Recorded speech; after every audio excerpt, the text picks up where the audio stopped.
എൻ്റെ പേര് ശോഭ. ഞാൻ തിരുവനന്തപുരത്ത് നിന്നാണ് വരുന്നത്. ഇതെൻ്റെ രണ്ടാമത്തെ ധ്യാനമാണ്. കഴിഞ്ഞ ധ്യാനത്തിന് എനിക്ക് കിട്ടിയ അനുഭവങ്ങളൊക്കെ ഞാൻ സാക്ഷ്യം പറഞ്ഞിട്ടുണ്ടായിരുന്നു. പിന്നെ ഞാൻ എൻ്റെ രോഗസൗഖ്യത്തിന് സാക്ഷ്യം പറയാനാണ് ഞാൻ വന്നത്. എനിക്ക് മൈഗ്രെയിൻ ഉണ്ടായിരുന്നു വർഷങ്ങൾക്ക് മുമ്പ്. മൈഗ്രെയിൻ വന്ന ആൾക്കറിയാം എന്തൊക്കെയാണ് ബുദ്ധിമുട്ടാണെന്ന്. എനിക്ക് വന്നിട്ട് ഈ കുളിച്ചിട്ട് പുറത്തോട്ട് പോകുമ്പോൾ വെയിൽ, ഒരു 2 സെക്കൻഡ് വെയിൽ കൊണ്ടാൽ മതി, അപ്പോഴേക്കും എൻ്റെ തലയൊക്കെ പൊട്ടിപ്പൊളിഞ്ഞ് പിന്നെ 2-3 ഗുളിക കഴിക്കണം. പിന്നെ അല്ല, രാത്രി ഉറക്കമില്ല, തോർത്തൊക്കെ കെട്ടിയാണ് ഞാൻ ഉറങ്ങുന്നത്. അതെന്നെ വർഷങ്ങളോളം കൊണ്ട് എന്നെ ഭയങ്കര വല്ലാതെ അലട്ടിക്കൊണ്ടിരുന്ന ഒരു അസുഖമായിരുന്നു. അപ്പം കഴിഞ്ഞ പ്രാവശ്യം രോഗസൗഖ്യ ധ്യാനത്തെ ബ്രദർ പറഞ്ഞ് രോഗികളെല്ലാവരെയും മുൻനിരയിൽ ഇരിക്കാൻ പറഞ്ഞു. അപ്പം ഞാൻ വന്ന് ബാക്കിൽ 2ാമത്തെ നിരയിലാണ് ഇരുന്നത്. അപ്പം ജെൻസ് ബ്രദർ പറഞ്ഞ് രക്തക്കണ്ണീർ ജപമാല എടുത്ത് തലയിൽ നെറ്റിയിൽ കൈവച്ച് പ്രാർത്ഥിക്കാൻ പറഞ്ഞു. അപ്പം ഞാൻ പ്രാർത്ഥിച്ചത് ഇതാണ്, കാരണം ഞാൻ ഇത്രയും നാൾ അനുഭവിച്ചുകൊണ്ടിരിക്കുന്ന വേദന എനിക്ക് അമ്മ പൂർണ്ണമായിട്ട് എടുത്ത് തരണമെന്ന് ഞാൻ ശക്തമായിട്ട് പ്രാർത്ഥിച്ചെല്ലാം കഴിഞ്ഞതിന് ശേഷം ഞാൻ എല്ലാം കഴിഞ്ഞ് പോയി. തിരിച്ച് ധ്യാനം കഴിഞ്ഞ് വീട്ടിൽ പോയി ഒരു 2 ദിവസം കഴിഞ്ഞപ്പോൾ എനിക്ക് എൻ്റെ മോനെയും കൊണ്ട് ഹോസ്പിറ്റലിൽ പോകേണ്ടി വരുന്നു. അപ്പോൾ കഴിഞ്ഞ മാസം അറിയാം, ഭയങ്കര ചൂട് സമയമായിരുന്നു. ഉച്ച 2 മണിക്ക് സമയത്താണ് ഞാൻ മോനെയും കൊണ്ട് ഹോസ്പിറ്റൽ പോകണം. അപ്പം അന്നേരം ഞാൻ കുളിച്ചിട്ടാണ് പോയത്. അപ്പം മോൻ പറഞ്ഞ് ഞാൻ കുട എടുക്കാൻ മറന്നുപോയി. സാധാരണ എനിക്ക് കുടയില്ലാതെ പറ്റത്തില്ല. കുട എടുക്കാൻ മറന്നു. അപ്പോൾ മോൻ പറഞ്ഞ് അമ്മ കുട എടുക്കുന്നില്ല. ഞാൻ പറഞ്ഞ് വേണ്ട എന്ന് പറഞ്ഞ് ഞാൻ പോയി. തിരിച്ചപ്പോൾ എനിക്ക് തലവേദനയുടെ കാര്യം എനിക്ക് ഓർമ്മയില്ലായിരുന്നു. അപ്പോൾ രാത്രിയായി കിടക്കുന്ന സമയത്താണെങ്കിൽ എനിക്ക് എന്തോ നല്ലൊരു തണുപ്പ്. അത് സാധാരണ ഞാൻ പുറത്ത് പോയി വരുമ്പോഴത്തേക്കൊക്കെ അത്രയ്ക്ക് ബുദ്ധിമുട്ട് അനുഭവിക്കുന്ന എനിക്ക് അന്ന് രാത്രി ആയപ്പോഴത്തേക്ക് നല്ലൊരു തലയ്ക്ക് നല്ലൊരു തണുപ്പ്, അങ്ങനത്തെ ഒരു ബുദ്ധിമുട്ടും ഇല്ലായിരുന്നു. അപ്പോഴാണ് ഞാൻ ഓർത്തത്, എൻ്റെ തലവേദന അമ്മ പൂർണ്ണമായിട്ട് എനിക്ക് മാറ്റി തന്നിട്ട് എപ്പോഴും ഞാൻ വിശ്വസിച്ചു. ആ സമയം ഞാൻ മാതാവിന് രക്തക്കണ്ണീർ ജപമാല എടുത്ത് സാരി മാതാവിൻ്റെ മുന്നിൽ നിന്ന് ഒത്തിരി ഞാൻ കരഞ്ഞ് പ്രാർത്ഥിച്ചു. ആ വലിയൊരു, കാരണം ഞാൻ ഇത്രയും വർഷം കൊണ്ട് അനുഭവിച്ചിരുന്ന ആ വേദന അമ്മ എന്നെ ആ ഒരു നിമിഷം കൊണ്ട് എനിക്ക് എടുത്തു മാറ്റിയെന്ന് പറഞ്ഞ് ഞാൻ ഒത്തിരി എനിക്ക് സന്തോഷമായിരുന്നു. ഉടനെ ഞാൻ മിനിയെടുത്ത് വിളിച്ച് പറയുകയും ചെയ്തു, മിനി ഇങ്ങനെ എനിക്കൊരു അനുഭവം ഉണ്ടായി, തീർച്ചയായിട്ടും അടുത്ത പ്രാവശ്യം വരുമ്പോൾ ഞാനൊരു സാക്ഷിയാകും. എന്നെ അനുഗ്രഹിച്ച് തൊട്ട് സൗഖ്യപ്പെടുത്തിയ ഈശോയ്ക്കും മാതാവിനും 1000 നന്ദി. അനുഗ്രഹത്തെ ഓർത്ത് ഒന്ന് കരങ്ങളടിച്ച് ബോധപ്പെടുത്തിക്കേ. എൻ്റെ പേര് ത്രേസ്യാമ്മ ജോസഫ്, ചമ്പക്കുളത്തു നിന്ന് വരുന്നു. എനിക്ക് ഭയങ്കരമായ കൈക്ക് വേദനയും നെഞ്ചിനകത്ത് വേദനയും ഉണ്ടായിരുന്നു. എനിക്ക് ധ്യാനത്തിന് വരണമെന്ന് എനിക്ക് വളരെ ആഗ്രഹം. കഴിഞ്ഞ മാസം ഞാനിവിടെ വന്നതിൽ എനിക്ക് മാതാവ് എനിക്ക് അനുഗ്രഹം തന്നു. വേദനയെല്ലാം മാറി. വീണ്ടും എനിക്ക് ഈ മാസം കൂടെ ഒന്ന് വന്നാൽ കൊള്ളാമെന്ന് എനിക്ക് ആഗ്രഹമുണ്ടായിരുന്നു. പക്ഷെ എനിക്ക് വരാൻ മാർഗമില്ല എന്നൊരു വിഷമം എനിക്കുണ്ടായിരുന്നു. അപ്പം ജോളി സിസ്റ്ററോട് ഞാൻ വിളിച്ചു പറഞ്ഞു, എനിക്ക് വരണമെന്നുണ്ട്, പക്ഷെ എൻ്റെ സാമ്പത്തികം അനുവദിക്കുന്നില്ല എന്ന് പറഞ്ഞപ്പോൾ എനിക്ക് സാലിം സിസ്റ്ററുടെ നമ്പർ തന്നു. ആ നമ്പറിൽ ഞാൻ വിളിച്ചു പറഞ്ഞപ്പം പറഞ്ഞു, അമ്മച്ചി വരുന്നെങ്കിൽ പോരെ, ഞങ്ങൾ വണ്ടി കൊണ്ടുവരുന്നുണ്ടെന്ന് പറഞ്ഞു. അങ്ങനെ ഞാനിവിടെ വന്നു സമയോട് പ്രാർത്ഥിച്ചു. എനിക്ക് രോഗസൗഖ്യം തന്നു. അതിൽ പ്രത്യേകിച്ച് എനിക്ക് എന്തോ ഈ മുല്ലമുട്ട് വിരിയുന്ന ഒരു സ്മെല്ല് എനിക്ക് കിട്ടി. അതുപോലെ എൻ്റെ ഭവനത്തിൽ എന്തോ സംഭവം നടന്നിട്ടുണ്ട്, അത്ഭുതമായിട്ട് എന്തോ സംഭവം നടന്നിട്ടുണ്ട്. എൻ്റെ മാതാവ് എന്നെ കാണിച്ചു തന്നിട്ടുണ്ട്. യേശുവേ നന്ദി, യേശുവേ നന്ദി, യേശുവേ. തമ്പുരാൻ നൽകിയ അനുഗ്രഹത്തെ കരങ്ങളടിച്ച് ബോധപ്പെടുത്തിക്കേ. ഞാൻ ചമ്പക്കുളത്തുനിന്ന് വരുന്നതാണ്. ഞാൻ കഴിഞ്ഞ ഡിസംബറിൽ ഇവിടെ ധ്യാനം കൂടിയായിരുന്നു. ധ്യാനം കൂടി കഴിഞ്ഞ് ഞാൻ വീട്ടിൽ ചെന്ന് കഴിഞ്ഞപ്പോൾ ഇതുപോലെ ഒരാഴ്ച ഞങ്ങളുടെ മാതാവിൻ്റെ വ്യാകുലം നടന്നുകൊണ്ടിരിക്കുകയല്ല, വെള്ളിയാഴ്ച. അപ്പം ഞാനിതുപോലെ പള്ളിയിൽ പോയിരുന്ന് കുർബാന കഴിഞ്ഞ് ശകലം നേരം പ്രാർത്ഥിച്ചുകൊണ്ടിരിക്കുമ്പം ഞാനിങ്ങനെ കണ്ണടച്ച് ഇങ്ങനെ ഇരിക്കുമ്പോൾ എൻ്റെ അടുത്തുകൂടെ ഒരു വെള്ള സാരി ഉടുത്ത്, ഇങ്ങനെ മുന്തിരിവള്ളി പണക്കുള്ള ഒരു ഡിസൈനുള്ള സാരി ഉടുത്തുകൊണ്ട് ഈ കയ്യട ഇവിടെ തൊട്ട് ഇവിടം വരെ 3 ഡിസൈനുള്ള കറുത്ത കൊന്ത, നീലക്കൊന്ത, വെള്ളക്കൊന്ത കൈ നിറച്ചിട്ടും കൊണ്ട് എൻ്റെ അടുത്തുകൂടെ നേരെ ഗ്രോട്ടയിലോട്ട് പോകുന്നു. അപ്പോൾ ഞാൻ എൻ്റെ മാതാവിനെയാണല്ലോ ഞാൻ കണ്ടെന്ന് പറഞ്ഞ് ഞാൻ കണ്ണു തുറന്നു. അങ്ങനെ ഒരു രംഗം ഞാൻ കണ്ടു. അത് കഴിഞ്ഞ് ഞാൻ വീട്ടിൽ വന്ന് ഞാനിന്ന് ഈ രക്തക്കണ്ണിൽ ജപമാല 70 ചെല്ലും, പിന്നെ സമയം കിട്ടുന്നവർക്കൊക്കെ ചെല്ലും.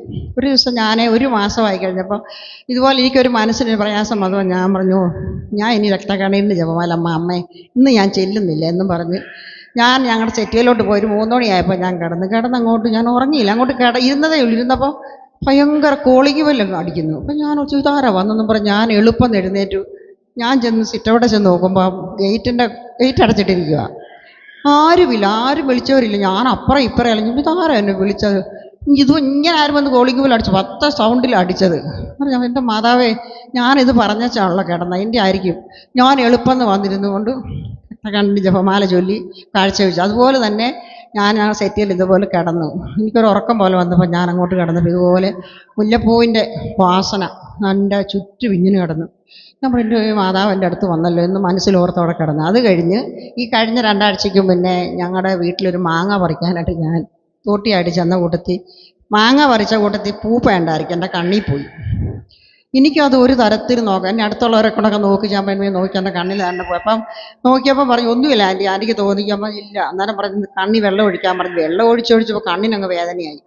അപ്പം ഞാൻ പറഞ്ഞു അങ്ങനെ ഒരു കാര്യം നാളെ വണ്ടാത്ത ആശുപത്രി തന്നെ പോകാം, ആരെങ്കിലും വിളിച്ചും കൊണ്ട് പോകാം എന്നെല്ലാം മനസ്സിലോർത്ത് രാത്രിയിൽ ഇങ്ങനെ ഞാൻ പ്രാർത്ഥിച്ചുകൊണ്ട് കൊന്തയല്ലി പകുതിയാ പറഞ്ഞു എൻ്റെ മാതാവേ നാളെ ആശുപത്രി പോകാതെ എൻ്റെ ഈ കണ്ണിലെ ഇതൊന്ന് മാറ്റി തരണേ എന്നിങ്ങനെ മനസ്സിൽ പ്രാർത്ഥിച്ചുകൊണ്ട് ഞാൻ ഇരിക്കുമ്പോൾ എൻ്റെ കണ്ണിനകത്തൂടെ ഈ ഒരു ഗ്ലാസ് വെള്ളം എടുത്ത് ഇങ്ങനെ ഒഴിക്കുന്നവർക്ക് തോന്നിക്കുക മടുമടാന്ന് കണ്ണിൽ താഴോട്ട് വീഴുന്ന കൂട്ടത്തിൽ ആ കണ്ണിലെ കാരണം അതിനോട് അങ്ങ് പോയി. അപ്പം ഞാൻ പറഞ്ഞു എൻ്റെ ദൈവം എൻ്റെ മാതാവ് തന്നെ. ഞാൻ എല്ലാവരോടും രാവിലെ പറഞ്ഞു എൻ്റെ കണ്ണിൽ അങ്ങനെ മാറിയിരിക്കുന്നത് എൻ്റെ മാതാവായിരിക്കും ഇത് മാറ്റി തന്നിരിക്കുന്നത് എന്ന് പറഞ്ഞ് ആ മാതാവിനെ സ്തുതിച്ചു. അങ്ങനെയുള്ള അനുഭവങ്ങൾ എനിക്കുണ്ടായി. തമ്പുരാൻ നൽകിയ വലിയ അനുഗ്രഹത്തെ ഓർത്ത് കരങ്ങളടിച്ച് മഹത്വപ്പെടുത്തിക്കേ. എൻ്റെ എലിസബത്ത്. ഞാൻ തിരുവനന്തപുരത്തു നിന്ന് വരുന്നു. അടൂർ എൻ്റെ ചേച്ചിയുടെ മൂടാ വന്നേ. അവൾ 1 വർഷത്തിന് മുമ്പേ എനിക്കൊരു രക്തക്കണ്ണീരിൻ്റെ ജപമാല കൊണ്ട് തന്നു. അന്ന് മുതൽ ഞാൻ പ്രാർത്ഥിക്കുമായിരുന്നു. ഇപ്പോൾ ഈ അടുത്തിടെ സമർത്ഥമായിട്ട് പ്രാർത്ഥിച്ചു. ഒരു നിയോഗം വെച്ച് എൻ്റെ മോൻ കാനഡയിലാണ്. അവനൊരു വീടില്ല, ഞാൻ വാടക വീട്ടിലാണ് താമസിച്ചിരുന്നത്. അവനിപ്പം ഞാൻ ഇത്രയും ദിവസം ഞാനിത് സമർപ്പിച്ച് ചെല്ലുമായിരുന്നു. അപ്പം ഇങ്ങോട്ട് ഞാൻ അമ്മയോട് പറഞ്ഞു, അമ്മേ ഞാൻ IMS ചെല്ലുമ്പം ഈ വാർത്ത എനിക്ക് കേൾക്കണം. ഞങ്ങൾ ആലപ്പുഴ വരുന്നതിന് മുമ്പേ അവൻ്റെ ഫോൺ വന്നു, അവന് വീടിന് അഡ്വാൻസ് കൊടുത്തെന്ന്. അങ്ങനെ എനിക്ക് വലിയൊരു സാക്ഷ്യം പറയാനുണ്ട്. തമ്പുരാൻ നൽകിയ വലിയ അനുഗ്രഹത്തെ ഓർത്ത് ഒന്ന് കരങ്ങളടിച്ച് മഹത്വപ്പെടുത്തിക്കേ. അമ്മയ്ക്കും ഈശോയ്ക്കും നന്ദി, കോടാനുകോടി നന്ദി പറയുന്നു. എൻ്റെ പേര് ലീലമ്മ. ഞാൻ കഴിഞ്ഞ ഒക്ടോബറിൽ ഇവിടെ ഒന്ന് ധ്യാനം കൂടിയതാണ്. എൻ്റെ മോൻ കാനഡയിൽ പോയിട്ട് അവന് ടെമ്പററി ആയിട്ടൊരു ജോലി കിട്ടാൻ വേണ്ടി ഞാൻ പ്രാർത്ഥിച്ചു. 100 ജപമാല ചൊല്ലിയേക്കാമെന്നായിരുന്നു എൻ്റെ നിയോഗം. അന്ന് അത് കിട്ടി. അതിവിടെ വന്ന് പറഞ്ഞതാണ്. പിന്നെ ഞാൻ നേർന്നത് 1000 രക്തക്കണ്ണീർ ജപമാല ചൊല്ലുമ്പോഴത്തേക്ക് അവൻ പഠിച്ച വിഷയത്തിൽ തന്നെ ഒരു ജോലി കിട്ടണമെന്നാണ്. അത് 950 ആയപ്പോഴത്തേക്കിന് എൻ്റെ മോന് പഠിച്ച വിഷയത്തിൽ തന്നെ നല്ലൊരു ജോലി കിട്ടി. അതിന് മാതാവിനും ഈശോയോടും 1000 നന്ദി പറഞ്ഞുകൊള്ളു. പരിശുദ്ധ അമ്മയുടെ രക്തക്കണ്ണീർ ജപമാല വഴി ആദ്യ മാസം ഒരു 100 രക്തക്കണ്ണീർ ചെല്ലിയത് പിന്നീട് 1000 വെച്ചു. 950 ആയപ്പോഴത്തേനും ആ ജോലിയും കിട്ടി. യേശു സ്തോത്രം, യേശു നന്ദി. എൻ്റെ പേര് മേഴ്സി. ഞാൻ അടൂന്ന് വരുന്നു. ഞാൻ ഈ ബ്രദറുമായിട്ടൊരു വർഷത്തെ പരിചയം ഉണ്ടായിരുന്നു. എനിക്ക് അങ്ങനെ കുറേ ജപമാല ഞാൻ വാങ്ങിച്ചു, കുറേ ആൾക്കാർക്കൊക്കെ കൊടുത്തു. ഞാൻ 1 വർഷം കൊണ്ട് നിരന്തരമായിട്ട് 7 രക്തക്കണ്ണീരിൻ്റെ ജപമാല ചൊല്ലുമായിരുന്നു. എനിക്ക് ഇവിടെ വന്നതിനുള്ള ഏറ്റവും വലിയൊരു അനുഭവം എന്ന് പറഞ്ഞാൽ എൻ്റെ കാല് ഷുഗറും പ്രഷറും കൊളസ്ട്രോളും ഒക്കെ ഉള്ളതുകൊണ്ട് ഈ തറയുമായിട്ട് ഈ നരമ്പിൻ്റെ പ്രശ്നം കൊണ്ട് തറയുമായിട്ട് ടച്ചില്ലായിരുന്നു. ഞാനിങ്ങനെ നിൽക്കുമ്പം വീണു പോകുന്ന ഒരവസ്ഥയായിരുന്നു.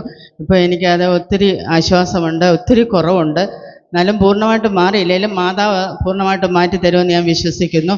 അതുപോലെ ഞാൻ ഇങ്ങോട്ട് വന്നപ്പം ഞാൻ എൻ്റെ മാതാവിൻ്റെ കയ്യിലാണ് ഞാൻ എന്നെ കൊടുത്തിട്ട് ഞാൻ എൻ്റെ മോടെ കൂടെ വിദേശത്തായിരുന്നു. അന്നേരം മാതാവിനെ വിളിച്ചുകൊണ്ടാണ് ഞാൻ വന്നത്. മാതാവിൻ്റെ കാര്യങ്ങൾ കൊടുത്തുകൊണ്ട് ഫ്ലൈറ്റ് കയറിയതും എയർപോർട്ടിൽ വന്നപ്പോൾ എനിക്ക് എക്സ്കലേറ്ററിൽ കയറേണ്ട വന്നു. കയറിയതുമല്ല, ഞാൻ പൊത്തടിച്ചോന്ന് ഞാൻ അതേ വീണപ്പോൾ എൻ്റെ പുറകിൽ നിന്ന ആൾക്കാരെല്ലാം വീണു. ഞാൻ ഉടനെ അതിൻ്റെ സൈഡിൽ പിടിച്ചുകൊണ്ട് എൻ്റെ മാതാവേന്ന് ഞാൻ ഉറക്കെ വിളിച്ചു. എൻ്റെ അമ്മ എന്നെ കൈ താങ്ങി. ഒരു പോറൽ പോലും ഏൽക്കാതെ എൻ്റെ തലയോ കയ്യോ ഒന്നും ആ എക്സലേറ്ററെ ഇടിക്കാതെ എന്നെ അമ്മ അത്ഭുതകരമായിട്ട് കാത്തു. ഞാൻ അത് ഒത്തിരി നന്ദി പറയുന്നു എൻ്റെ ഈശോയ്ക്കും അമ്മയ്ക്കും. ഞാൻ ഈ ഭൂമിയിൽ ഒരു നിമിഷം പോലും ജീവിച്ചിരിക്കാനുള്ള യോഗ്യതയില്ലാത്തവളായിരുന്നെങ്കിലും എൻ്റെ അമ്മ എന്നെ അതുപോലെ താങ്ങി സംരക്ഷിച്ചു. ഈ രോഗത്തിൽ നിന്നും എനിക്ക് സൗഖ്യം തന്നു. അതിലൊക്കെ ഉപരിയായിട്ട് ഞാൻ ഇങ്ങോട്ട് പോരുന്നതിൻ്റെ 2 ദിവസം തൊട്ട് മുമ്പ് എൻ്റെ മരുമോള് പ്രഗ്നൻ്റ് ആയിരുന്നു. അവളെ എന്നും ഈ രക്തക്കണ്ണുനീര് ഞാൻ സമർപ്പിക്കുമായിരുന്നു. അവൾക്ക് 8 മാസമേ ആയുള്ളൂ. ഞാൻ ഇങ്ങോട്ട് പോരുന്നതിൻ്റെ അന്ന് വൈകിട്ട് വരുന്നതിൻ്റെ പിറ്റേ ദിവസം 6 മണിക്ക് അവൾക്ക് പെയിനായിട്ട് അതിന് മുമ്പ് രാവിലെ അവൾ നേഴ്സ് ഹോസ്പിറ്റലിൽ പോയി. ആ ഹോസ്പിറ്റലിൽ വെച്ച് തന്നെ അവൾക്ക് പെയിൻ വന്നു. പെട്ടെന്ന് അവർ സർജറി ചെയ്തു. ഒരു പെൺകുഞ്ഞിനെ പ്രസവിക്കാൻ മാതാവ് ഇടയാക്കി. ഞാൻ മാതാവിൻ്റെ നാമത്തിൽ നേർന്നതായിരുന്നു അവൾക്കൊരു കുഞ്ഞിനെ കൊടുക്കണമെന്ന്. അമ്മയെപ്പോലെ തന്നെ ഒരു കുഞ്ഞിനെ തന്നു. ഒത്തിരി നന്ദി പറയുന്നു ഈശോയ്ക്ക്, അമ്മയ്ക്ക്. യേശുവേ സ്തോത്രം, യേശുവേ നന്ദി. തമ്പുരാൻ നൽകിയ അനുഗ്രഹത്തെ ഓർത്ത് കരങ്ങൾ. എൻ്റെ പേര് ആഷിക്ക്. ഞാൻ പാലായിൽ നിന്നാണ് വരുന്നത്. ഞാൻ BSc നേഴ്സിംഗ് പഠിക്കുന്ന സ്റ്റുഡൻ്റാണ്. ഞാൻ ഫൈനൽ ഇയർ ആയിരുന്നു. ആദ്യത്തെ 3 വർഷവും ഞാൻ സപ്ലി അടിച്ചാണ് പാസ്സായത്. കുറേ കഷ്ടപ്പെട്ട് പ്രാർത്ഥിച്ചു. ഞാൻ ആ ക്ലാസ്സിലെ ഏറ്റവും മോശമായ സ്റ്റുഡൻ്റ് തന്നെയായിരുന്നു. എൻ്റെ അമ്മയും അച്ഛനും കുറേ പ്രാർത്ഥിക്കുമായിരുന്നു ഒന്ന് പാസ്സാകാൻ വേണ്ടി. ഞങ്ങൾക്ക് ആദ്യത്തെ 3 ഇയർ പാസ്സായാൽ മാത്രമേ 4th ഇയർ എഴുതാൻ പറ്റുള്ളൂ. എനിക്ക് ഭയങ്കര സംശയമായിരുന്നു. ടീച്ചേഴ്സിനൊരു സംശയമായിരുന്നു ഞാനത് എഴുതുമെന്ന്. പക്ഷേ ഞാൻ 4th ഇയറിൽ കയറിയപ്പം അമ്മ ജിൻസ് ബ്രദറിനെ പരിചയപ്പെട്ടു. ഈ കൊന്ത തന്നു. എനിക്കെന്ന് വെച്ചാൽ എനിക്ക് ഈ ഡ്യൂട്ടി കൊണ്ട് പഠിക്കാൻ അങ്ങനെ കൊണ്ട് അധികം ചെല്ലാൻ പറ്റില്ല. അമ്മയും അച്ഛനും കുറേ ചെല്ലുമായിരുന്നു. ഞാനും പറ്റുന്ന പോലെ ചെല്ലി. 4th ഇയറിൽ ഞങ്ങൾക്ക് 3 ഇൻറ്റേർണൽ ഉണ്ട്. ഞാൻ ബാക്കിയുള്ളൊന്നും ഇൻറ്റേർണലൊക്കെ കഷ്ടപ്പെട്ട് ടീച്ചേഴ്സിൻ്റെ സഹായത്തോടെയാണ് കയറി വന്നത്. പക്ഷേ ഈ 4th ഇയറിലെ 3 ഇൻറ്റേർണലും ഒരു വിഷയം പോലും ഞാൻ തോക്കാതെ മാതാവ് എന്നെ പാസ്സാക്കി. അതുപോലെ 4th ഇയറിൻ്റെ റിസൾട്ട് കഴിഞ്ഞ ബുധനാഴ്ച വന്നു. ഞാൻ പാസ്സായി. ഇത്രയും അനുഗ്രഹം തന്ന മാതാവിനും ഈശോയ്ക്കും കൂടാനുകൂടി നന്ദി. Praise the Lord. ദൈവം നൽകിയ അനുഗ്രഹത്തെ ഓർത്ത് ഒന്ന് കരങ്ങളടിച്ച് മഹത്വപ്പെടുത്തിക്കുകയും